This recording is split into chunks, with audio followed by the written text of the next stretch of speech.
Hi all LSDI നമ്മുടെ prelims പരീക്ഷയൊക്കെ കഴിഞ്ഞു. കുറേയധികം ഉദ്യോഗാർത്ഥികൾ മെയിൻസിനായിട്ട് തയ്യാറാകുകയാണ്. അപ്പോൾ ഇനിയുള്ള ദിവസങ്ങളിൽ എങ്ങനെയാണ് മെയിൻസിനായിട്ടുള്ള ഒരു പ്രിപ്പറേഷൻ സ്റ്റാർട്ട് ചെയ്യേണ്ടത്? അല്ലെ ഓൾറെഡി എല്ലാവരും സ്റ്റാർട്ട് ചെയ്തിട്ടുണ്ട്. അപ്പോൾ ഇതൊക്കെ ഇവിടെ നിന്ന് ഈ മെറ്റീരിയൽസ് ഒക്കെ കളക്ട് ചെയ്യണം. ഏത് രീതിയിലുള്ള പഠനമാണ് ഇനിയുള്ള ദിവസങ്ങളിൽ നമ്മൾ ചെയ്യുന്നത് എന്നാണ് നമ്മൾ ഈ ഒരു വീഡിയോ കൂടെ നോക്കാൻ പോകുന്നത്. Welcome to EDA 24/7 Malayalam channel. So ഞാൻ ഫസ്റ്റ് ഇതിൻ്റെ സിലബസ് ഓൾറെഡി നിങ്ങൾക്കൊക്കെ അറിയാമെന്ന് ഞാൻ എന്നാലും ആ സിലബസ് ഒന്ന് കാണിച്ചു തരാം. അപ്പോൾ എക്സാം എന്തായാലും നമുക്ക് ഉടനെ നവംബർ മാസത്തോടുകൂടി എക്സാം ഉണ്ട്.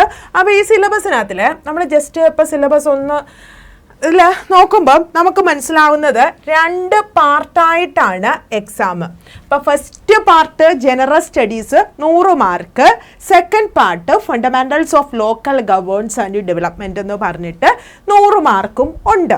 അപ്പോൾ ഇതിൽ നിങ്ങൾ പല ഉദ്യോഗാർത്ഥികൾ ഇപ്പോൾ വിചാരിച്ചിരിക്കുന്ന ഫസ്റ്റ് പാർട്ട് എനിക്കെല്ലാം അറിയാം, സെക്കൻഡ് പാർട്ട് ഒന്നും ഇത് ചെയ്താൽ മതി കുറച്ച്, പക്ഷേ 2 ഭാഗവും ഒരേപോലെ ഇമ്പോർട്ടൻസ് കൊടുക്കണം.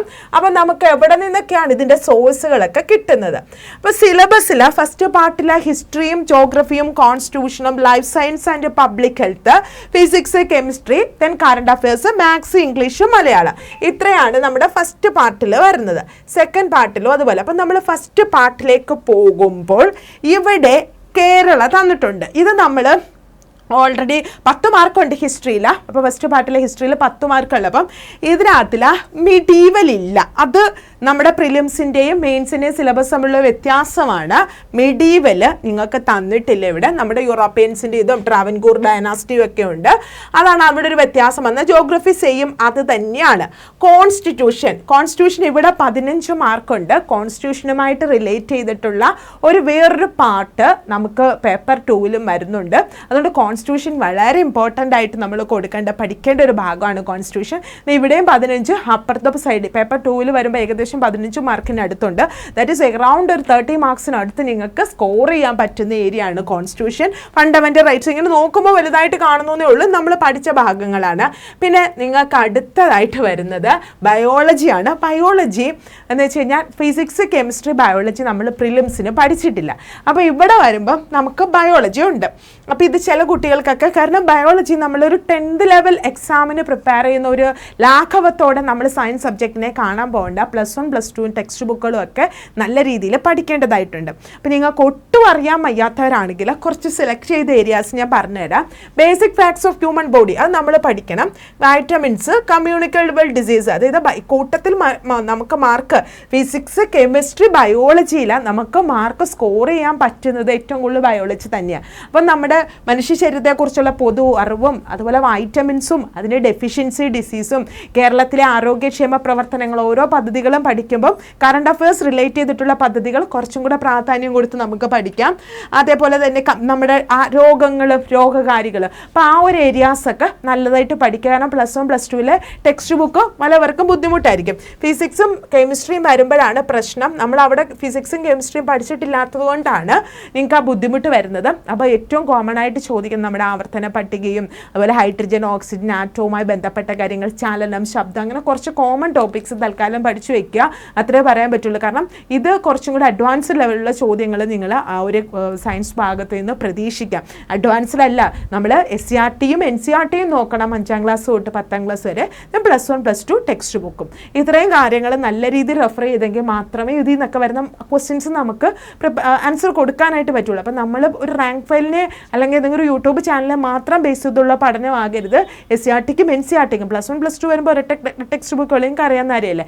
5 to 10 നോക്കുമ്പോൾ SCRTയും അതുപോലെ NCERTയും നിങ്ങൾ ഒന്ന് നോക്കിയിട്ട് വേണം പഠിക്കാനായിട്ട്.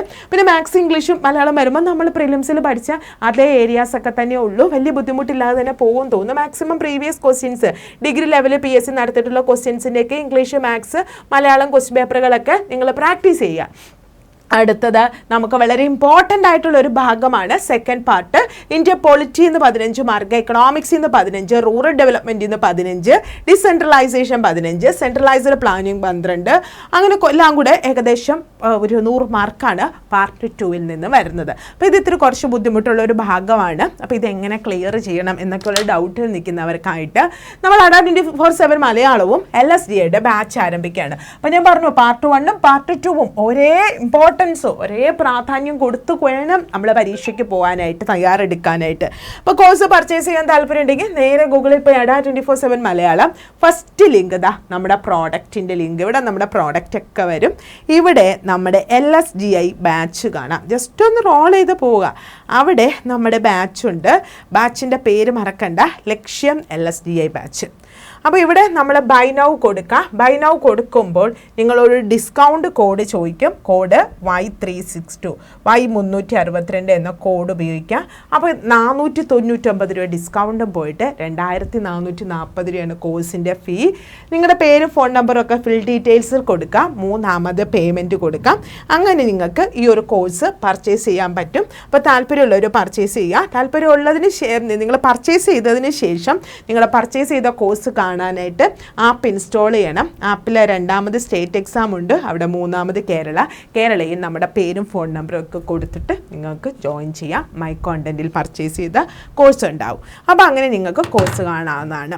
അപ്പോൾ വീഡിയോ ഇഷ്ടമെങ്കിൽ തീർച്ചയായിട്ടും ഒന്ന് ലൈക്ക് ചെയ്യുക.